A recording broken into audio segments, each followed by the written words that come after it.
সব formalities complete করে এই যে দেখো আমি নার্সিংহোমে ঢুকছি। আর জানো তো শরীরটা কিন্তু খারাপ ছিল, কিন্তু মনে জোর ছিল অনেক, এই যা। আর এই যে আমাকে ড্রেস পরিয়ে দিয়েছে আর ড্রেস আপ করে আমি আমার বরকে দেখাতে এসেছিলাম। আর এই যে দেখো এখানে কিন্তু আমাকে বেডে দিয়ে দিয়েছে আর বর এখানে অপেক্ষা করছিল। আমার একটা রিপোর্ট হয়েছিল, আমি রিপোর্টটার নাম না এখন কিছুতেই মনে করতে পারছি না। তো যাই হোক, দেখো এই যে এর ওটি কমপ্লেক্স, আর এটা ছিল square nursing home, Malda square nursing home. তোমরা মালদা থেকে যারা দেখছো অনেকেই চিনবে।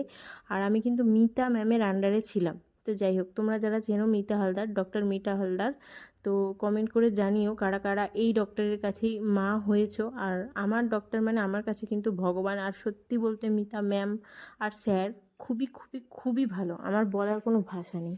আর এই যে আমি কিন্তু চলে যাচ্ছি কথা বলে, ওরা বেশি কথা বলতে দিচ্ছিল না, কিন্তু আমি কি করব, আমার ভালো লাগছিল না। আমি বারবার এসে না ওর সাথে গল্প করে যাচ্ছিলাম।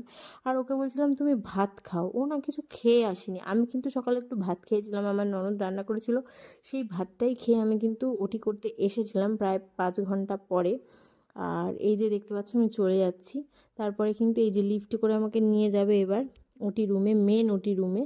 আর এই যে দেখো সবাই আমার সাথে দেখা করতে ছিল, এটা আমার বড় যা, যে টাটা করবে। আর ও কিন্তু খুব ইমোশনাল, তাই কান্না করে দেবে এরকম একটা ভাব হয়ে গেছিলো। আর আমি তখন ওকে বলছিলাম আরে চিন্তা করছো কেন, আমি তো ঘুরতে যাচ্ছি। তো সেই শুনে সবাই হেসে উঠেছিল। আর এই যে আমি এখানে বেডে দিয়ে দিয়েছে আমাকে। আর দেখো হাতে কিন্তু চ্যানেল করেছে, এই চ্যানেলটা জানো তো খুলে গেছিলো আর অনেক রক্ত বেরিয়ে গেছে। আর এইদিকে আমার বর গোপালের স্নান করানোর জল পুজো দিয়ে এনেছিল, সেটা আমার জন্য। তো সেটা ছিটিয়ে দিল আমার মাথাতেই। আর ওখানে কিন্তু ভিডিও অ্যালাউ ছিল না, তাও নার্সটা আমাদেরকে ভিডিও কিন্তু করে দিয়েছিল, ভীষণ ভালো ছিল। এই যে ইনি ছিল আমার সকালের নার্স। আর মাসি মানে রাতের মাসিও একটা ছিল, তো তার ভিডিও করা হয়নি যেহেতু রাতে অ্যালাউ নেই। আর এই যে দেখো আমাকে কিন্তু ওটিতে নিয়ে চলে যাচ্ছে। আর কি বলবো তোমাদেরকে, ভয় আমার একটুও করেনি, সত্যি আমার ভয় করেনি।